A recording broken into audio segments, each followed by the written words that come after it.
بسم اللہ الرحمن الرحیم۔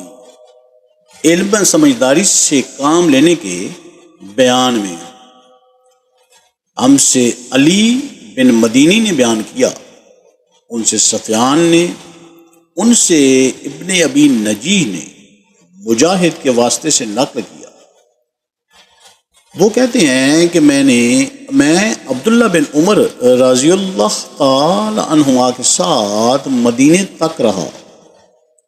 میں نے اس ایک حدیث کے سوا ان سے رسول اللہ صلی اللہ علیہ وآلہ وسلم کی کوئی اور حدیث نہیں سنی۔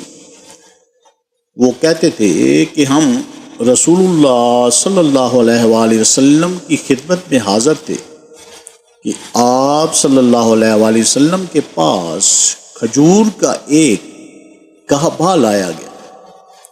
اسے دیکھ کر آپ صلی اللہ علیہ وآلہ وسلم نے فرمایا کہ درختوں میں ایک درخت ایسا ہے، اس کی مثال مسلمان کی طرح ہے۔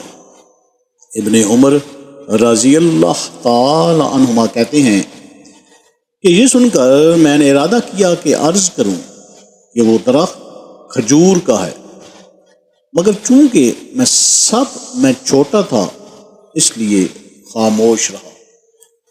پھر رسول اللہ صلی اللہ علیہ وآلہ وسلم نے خود ہی فرمایا کہ وہ کھجور ہے۔